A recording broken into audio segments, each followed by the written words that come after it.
Hey guys, it's Danny. Today it is rePotme Chill time. I have another funny little story to tell you about while I repot this orchid, which is a little bit overdue, although I didn't repot it a long time ago. I repotted it last year, as I see on the tag, but she grew a lot.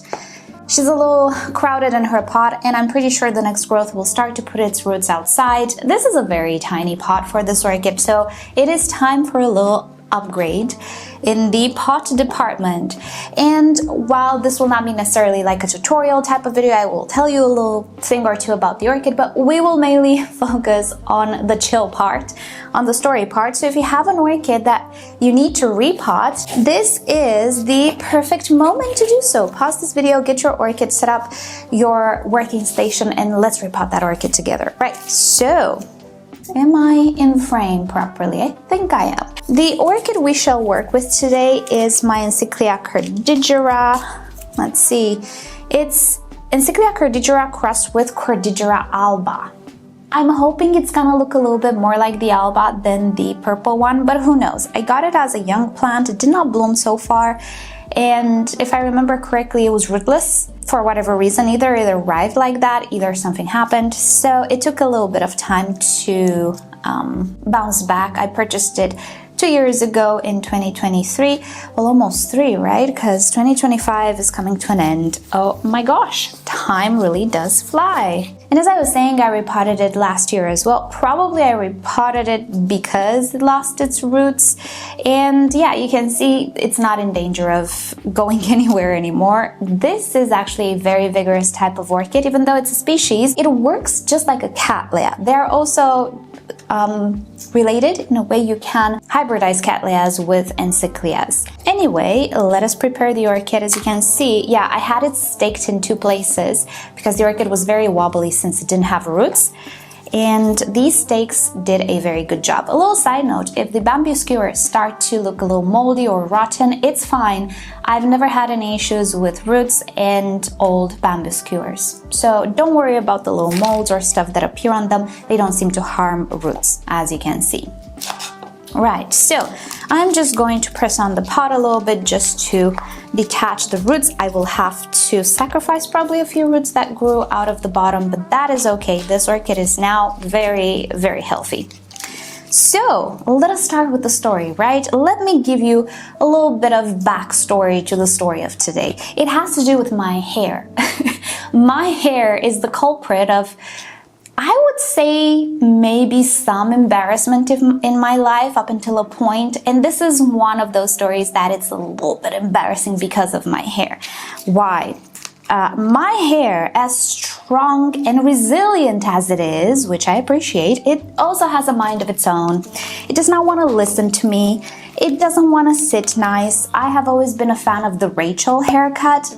Could never get it while I was like much younger because my hair just doesn't sit. It's not wavy, it's not curly, it's not straight, it's somewhere in between. And no, do not comment to me about ways of actually making it curly. I am old. Whatever you see on social media nowadays, I've been through it in my youth, in my teenagehood. I've done it all. Whatever you see on social media now, it's a rehash of the 90s and 2000s. I'm sorry. So I've been through all of that. My poor mother got me all of the creams, not creams, I guess it was cream. It was anti-frizz creams, all sorts of masks, all sorts of conditioners. Nothing worked.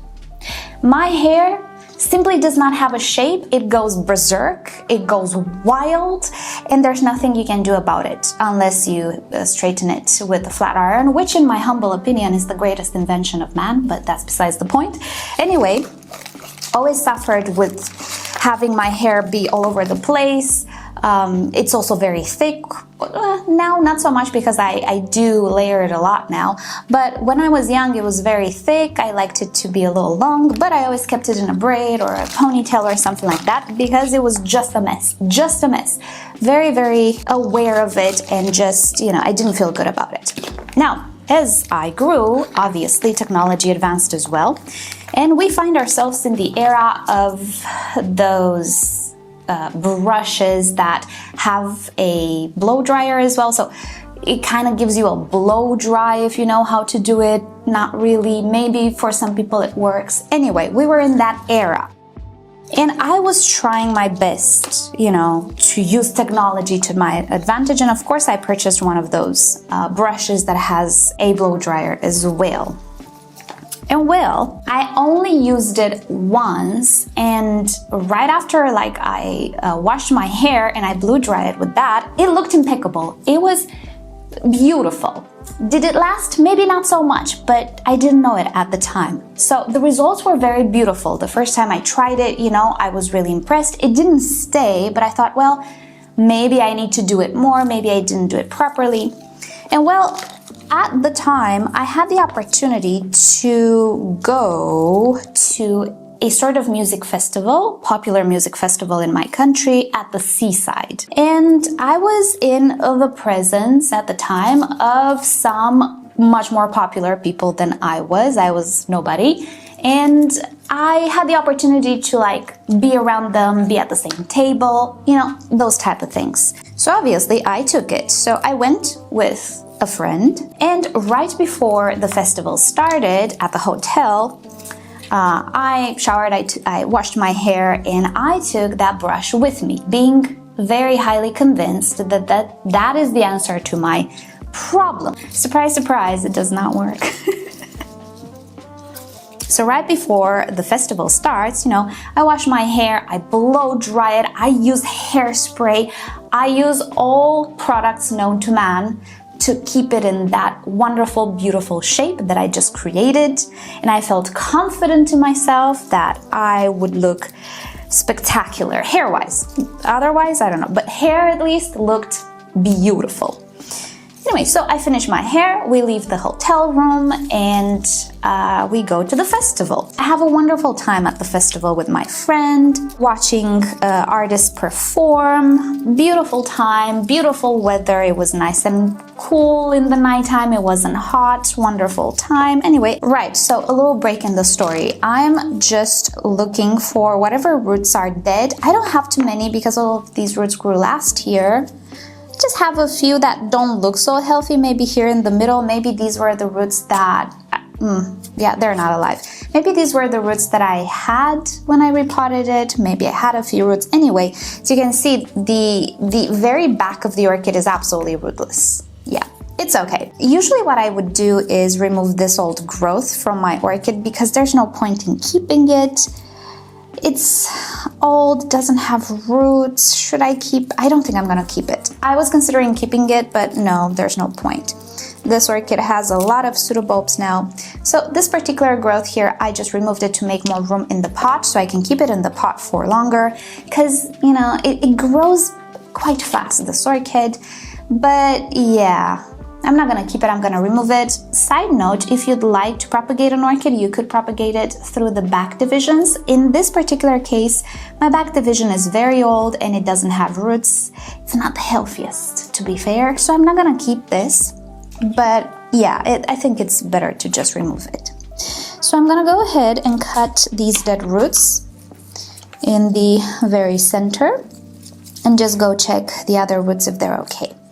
Righty, so let's get back to the story. After the event, after the festival, we went to have dinner with these, you know, important VIP people that I was telling you about. And we went somewhere at the seaside, obviously, as well. We sat down. And at some point, you know, I decided to go to the bathroom, as one does. And usually in bathrooms, you have mirrors. So I go to the bathroom, and the moment I enter the bathroom, I am horrified of what I'm seeing. Did you ever see that episode in Friends where they all go to, where'd they go, Malibu? I don't know. They go somewhere at the seaside and Monica's hair just goes wild.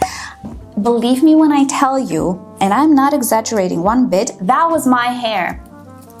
That was my hair.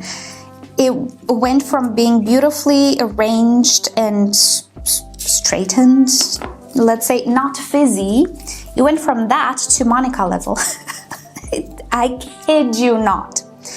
And that because of the humidity. Because see, I didn't realize, what do you get at the seaside? Except, you know, for the seaside. Humidity. much more than you'd have in the city, like away from the seaside. In the city where I grew up, things were pretty dry. And still my hair would act up in the slightest humidity. Imagine what it did at the seaside. The thing is, I didn't feel it. I didn't realize it. I didn't notice it. So I look in the mirror and I'm horrified because I don't know when it went like that. At the beginning of the festival, at the end, when we got to the restaurant, when did it actually reach that point? And most importantly, were they taking pictures in my directions, and will I see myself in the newspapers the next day with that hair? That was horrifying. So luckily for me, I did have some hair ties with me.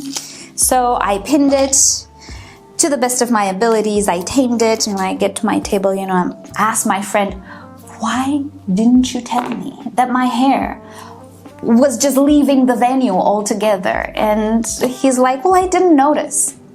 Guys, they just don't notice anything, do they? So let me just throw away all of this medium that I have here. As I see, oh, I did use slow release.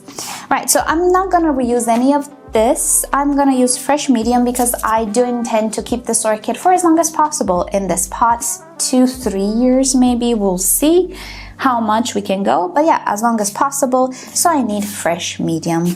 Hold on. Alrighty, we are back for the new medium. If you know me, you know what I'm gonna go for. A mixture of sphagnum moss and bark, and I will start with sphagnum moss at the bottom. For those of you who are new, I like to put sphagnum moss at the bottom because water usually accumulates at the bottom of my decorative pots, and sphagnum moss is super wicking. So it's gonna absorb all of that water that accumulates. It's not gonna let it sit and pool at the bottom of the pots. And the way that I arrange it in my pot is to kind of layer it and make sure that the layers are connected so that the water will travel all the way up. And in this way, we're gonna have a very evenly moist pot. We're not gonna have a pool of water at the bottom staying for I don't know how long. Initially, you know, it will pool a little bit, maybe for a couple of hours, but then the sphagnum moss will just drag it up. Righty, so the good part is that I did not see myself in any newspaper at all, which was great. But yeah, oh my gosh, probably nobody cared. Even if, you know, somebody would see me, even if my friends would see, nobody cares about these things probably but me, as my friend didn't even notice that my hair was having a meltdown. But you know, I've always been very self-conscious, conscious about my hair. It's just one of those things. Anyway, so that was quite an embarrassing moment, and needless to say, when the flat iron first appeared, of course I had to have it. And of course, I don't remember at the time if I was working part-time or something, but I remember I went with my mom to buy my first flat iron because I saw it in an offer. You know how you get those supermarket offers that show you what the promotions are at the time and whatever. Yeah, I got one of those. I showed it to my mom and I told her I need it. And of course my mom knew the struggles, so she was like, okay, go now, we get it now, we see how it works. Anyway, so I went with my mom. I got the flat iron. My very first flat iron was a Remington with, I'm not sponsored, with what's it called, ceramic, like, you know, blade, I don't know how you call them, plates. It wasn't the best, but it finally freaking worked. I cannot tell you how much flat irons changed my life. And because my hair is actually very resistant, I never get any damage from the flat iron. The only thing that damages my hair to some extent is bleaching the living days out of it. That's the only thing that damages it. Other than that, nothing can damage it. So that's the good part. The bad part is that it does not sit. So once the flat iron entered my life, everything changed. I could get the haircut I always wanted, which I still get to the same day, to the present day. It's the layered, you know, haircut, and I do not give a tiny little rat's behind what the trends are. Wolf cut, butterfly cut, whatever the cut of the day is, I do not care. I have waited for so long to get my layer that I do not care what the trend is. And I find that that haircut suits me best, you know, I don't know why. But anyway, that's the story with my hair. And you know, the struggles did start to happen very, very early. I'm not in a vicious cycle of, you know, like damage, repair, and that's why it doesn't sit. No.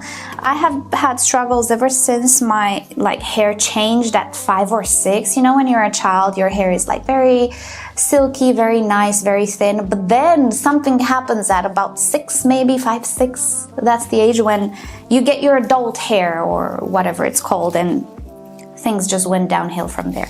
So that's when my troubles started. And yeah, they never went back. No matter how much curly hair methods, no matter how much foam, no matter how much curling, natural curling I did, nothing actually worked on my hair to make it just have a shape. So nowadays, as I was saying, my hair routine implies the hair straightener. It cannot do without. Especially because now I live in Cyprus, which is an island, and it is actually more humid than the city I was born in. I'm also gonna use slow release fertilizer. 1 pinch should suffice. This orchid, that is my measuring device, the pinch. And yeah, my stressing over my hair days are over. They have been over for more than 20 years, I think, at this point. Ever since I got my first hair straightener, and of course technology advanced so much that some hair straighteners now are even more, or they give you even better results. To be fair, I've always had good results with any hair straightener, but yeah, if you know there's a new technology coming up and you know it doesn't cost me an arm and a leg, I will use it. You know, I'm not gonna go for the Dyson because that's just not, you know, my budget. But you know, if I have like a choice between old styles and a new like titanium something one, I might go for the titanium one. And yeah, I had one. I had a straightener for 18. My first straightener died on me 12 years later, so I used it 12 years. And then my second straightener, I have it for 8 years, I think. 8, 9. I got it when I came here. So yeah, 9 years or something like that. So I'm good with straighteners.